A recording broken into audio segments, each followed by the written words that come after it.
आज की इस वीडियो में हम इफ़ एल्स एक्सप्रेशन के बारे में देखने वाले हैं। तो उसका हम जनरल सिंटैक्स भी देखेंगे और एक एग्जांपल प्रोग्राम भी देखेंगे। ये वीडियो बहुत सिंपल रहने वाली है। अगर आप मेरी प्लेलिस्ट को फॉलो नहीं कर रहे हैं तो मैं आपको सजेस्ट करूंगा कि आप प्लेलिस्ट को फॉलो करें ताकि आपको चीज़ों की अच्छे से अंडरस्टैंडिंग बन सके। प्रीवियसली हम control flow, if statement, if else, else if ladder, nested if discuss कर चुके हैं और आज हम इफ एल्स एक्सप्रेशन को डिस्कस करने वाले हैं।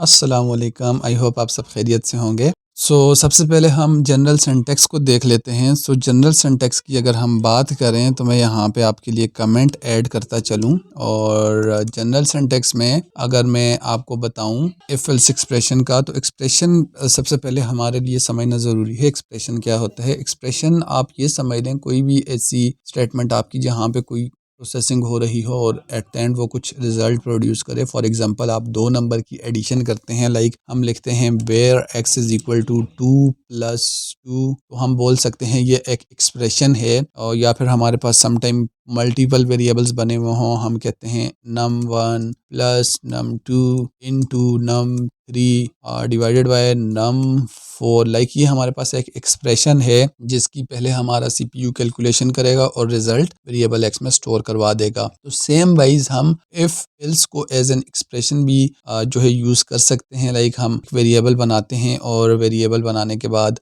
हम उसके आगे जो है इफ एल्स एक्सप्रेशन को यूज़ करते हैं। उससे होगा कुछ यूँ कि हम जब भी वेरिएबल बनाएंगे और इफ एल्स को एज एक्सप्रेशन यूज़ करेंगे तो वो हमें कोई ना कोई वैल्यू रिटर्न करेगा। वो वैल्यू हमारे पास कोई स्ट्रिंग टाइप की वैल्यू हो सकती है, इंटीजर हो सकते हैं, नंबर हो सकते हैं, ट्रू फॉल्स वैल्यू हो सकती है। देन वो जो वैल्यू रिटर्न करेगा उसे हम किसी वेरिएबल में स्टोर करवाएंगे और उसे हम देन यूज़ कर सकेंगे। आज की इस वीडियो में हम आज एक वेरिएबल बनाएंगे और फिर हम इफ एल्स एक्सप्रेशन का यूज़ करते हुए स्ट्रिंग वैल्यू को रिटर्न करवाएंगे। तो यहाँ पे मैं एक वेरिएबल बनाऊंगा रिजल्ट के नाम से और हम इक्वल कर देंगे इफ़, और हमारी कंडीशन इंस्टेड ऑफ रिजल्ट यहाँ पे मैं लिखूंगा कि हमारा यहाँ पे वेरिएबल होगा जो कि इक्वल होगा कंडीशन के।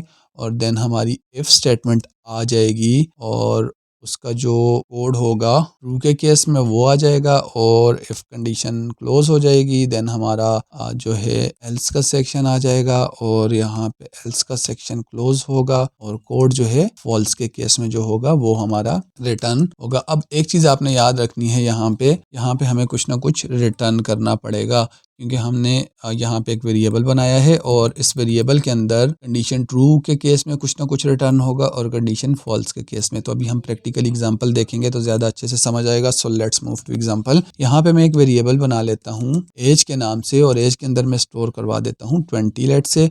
और मैं यहाँ पे एक और वेरिएबल बनाता हूँ रिजल्ट के नाम से। प्रीवियसली हम एज की एग्जाम्पल को लेकर चल रहे हैं तो मैं उसी को लेकर चल रहा हूँ। यहाँ पे equal to if age is greater than 20। चाह रहा हूँ कि आपको जो है सिंप्लीफायर रखने के लिए प्रीवियस एग्जांपल को इसलिए यूज़ कर रहा हूँ चीज़ें सिंपल रहें, तो मुझे आपको ये चीज़ एक्सप्लेन ना करनी पड़े क्योंकि ऑलरेडी हम समझ चुके हैं।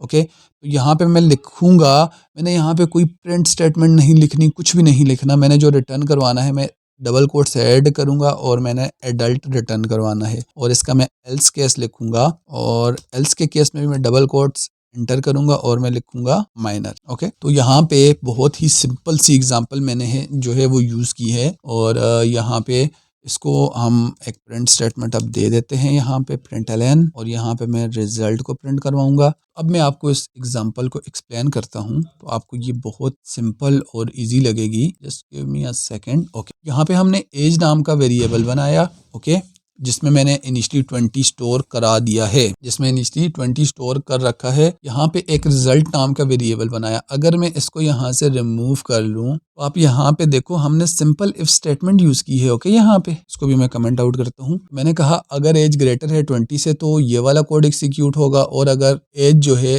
20 से लेस होगी, ओके, हम यहाँ पे 20 नहीं 18 लिखेंगे और greater than or equal to लिखेंगे। ओके, अगर एज जो है 20 is greater than or equal to 18 तो एडल्ट एल्स माइनर। पहले हम प्रिंट स्टेटमेंट के अंदर इसको रख रहे थे, अब हमने क्योंकि रिटर्न करवानी है वैल्यूज, सो यहाँ पे हम इसी वेरिएबल का यूज़ करेंगे। जो ये रिटर्न करेगा यहाँ से इस वेरिएबल के अंदर स्टोर हो जाएगा। देन हम इस रिजल्ट वेरिएबल को नीचे यहाँ पे यूज़ कर रहे हैं। आई होप आपको अब इस तरह से ज़्यादा अच्छे से समझ आई होगी। अब मैं अगर रन करूं एंड देन मैं इसको दोबारा आपके लिए एक्सप्लेन करूंगा, होपफुली इसकी जो अंडरस्टैंडिंग है मज़ीद बेहतर होगी। ये बहुत ही सिंपल सी एग्जांपल है, इफ एल्स एक्सप्रेशन को यूज़ करने की बहुत सी सिंपल सी चीज़ है। हमने यहाँ पे वेरिएबल बनाया 20 उसके अंदर स्टोर है। यहाँ पे हमारा जो है प्रोग्राम कंपाइलर आएगा, एक वेरिएबल बना देगा रिजल्ट, जो कि इनिशियली एम्प्टी है, खाली है, उसके अंदर कुछ भी नहीं पड़ा इस बॉक्स के अंदर। यहाँ पे चेक होगा if age is greater than और इक्वल टू 18। एज में करंटली क्या है 20, ये रिप्लेस हो जाएगा 20 is greater than 18, condition true हो जाएगी हमारी। वो एडल्ट जो वाला जो सेक्शन है, ये वाला जो ट्रू वाला सेक्शन है एग्जीक्यूट होगा और ये एडल्ट स्टोर हो जाएगा इसके अंदर, एडल्ट स्टोर हो जाएगा इसके अंदर। ये कुछ इस तरह से हो जाएगा, आप समझ लें। यहाँ पे एक वेरिएबल है रिजल्ट 1 में नाम रखता हूँ और इक्वल टू एडल्ट, ओके। ये इस तरह से हो जाएगा। इसके अंदर हम लाइक इस तरह से स्टोर करवाते हैं नॉर्मली वेरिएबल के अंदर वैल्यू, लेकिन यहाँ पे हमने क्योंकि कंडीशन लगाई है, ये कंडीशन चेक करेगा, ट्रू होगा तो एडल्ट स्टोर हो जाएगा। अगर हम यहाँ पे लेट से 10 कर देते तो उस केस में इस वेरिएबल के अंदर माइनर स्टोर होता लाइक दिस, ओके।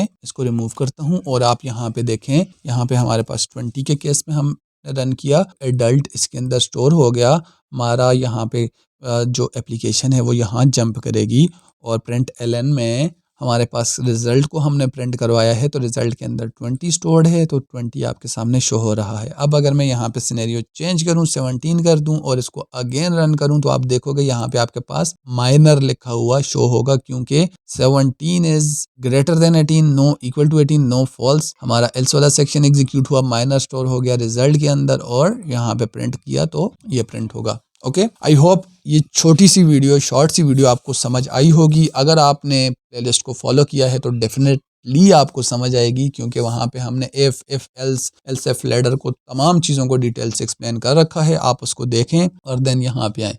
अच्छा, अब मैं आपको एक और चीज़ बताऊँ। अगर हमारे पास लेट से आप चाहते हो यहाँ पे कुछ स्टेटमेंट एंटर करना, प्रिंट एलन और कुछ भी आप लिख लेते हो, लेट से टेस्ट लिख देते हैं, टेस्टिंग, और यहाँ पे भी आप लिखते हो टेस्टिंग। आपने एक चीज़ याद रखनी है, जो आप रिटर्न कर रहे हो वो आपकी लास्ट स्टेटमेंट होनी चाहिए। अगर मैं प्रिंट स्टेटमेंट को यहाँ पे रखूँगा तो ये जो है वो फिर इस स्टेटमेंट को रिटर्न करेगा। इसको ये नहीं करना, जो हमने रिटर्न करवाना है वो हमारी लास्ट स्टेटमेंट होगी, यानी कि इस तरह से हम लिख सकते हैं। अपनी रिटर्न स्टेटमेंट से पहले जितनी आप प्रिंट स्टेटमेंट या कुछ और आपने ऐड करना है आप करते जाओ, कोई प्रॉब्लम नहीं है, लेकिन उसके बाद आपने नहीं ऐड करना, ओके। आई होप यहाँ तक आपको बात समझ आ चुकी होगी, हमें इसकी ज़रूरत नहीं, ओके। अच्छा, मैं एक चीज़ अब आपको और बता दूँ, लाइक जावा में हमारे पास टर्नरी ऑपरेटर होता है, तो उस तरह भी हम यूज़ कर सकते हैं। लाइक हमारे इस सिनेरियो में अगर सिंगल स्टेटमेंट है तो हमें बॉडी की ज़रूरत नहीं, ठीक है। हम बॉडी ना भी लिखें तो इसको हम शॉर्ट फॉर्म में अगर लिखना चाहें तो इस तरह से भी लिख सकते हैं, कोई प्रॉब्लम नहीं होगा, ओके। अगर आप शॉर्टकट इस तरह लिखना चाहो ना तो आप इसको इस तरह से भी लिख सकते हो, लेकिन ये चीज़ याद रखनी है आपकी सिर्फ रिटर्न स्टेटमेंट हो। अगर आपकी मल्टीपल स्टेटमेंट्स हैं, जैसे अभी मैंने प्रिंट स्टेटमेंट लगाई थी, तो फिर आप बॉडी का यूज़ करोगे। लाइक इसको मैं रन करूं और 17 के साथ ही रन कर लेते हैं, तो ये माइनर ही प्रिंट करवाएगा, क्योंकि ये चेक करेगा कंडीशन फॉल्स होगी, ओके। एल्स वाला सेक्शन एग्जीक्यूट होगा, माइनर रिजल्ट में स्टोर होगा और प्रिंट हो जाएगा। आई होप ये शॉर्ट सी वीडियो आपको अच्छी लगी होगी। कमेंट कीजिएगा, वीडियो को लाइक कीजिएगा, ताकि बात ज़्यादा से ज़्यादा लोगों तक पहुंच सके, ज़्यादा से ज़्यादा लोग सीख सकें। मिलते हैं नेक्स्ट वीडियो में, तब तक के लिए अल्लाह हाफिज़।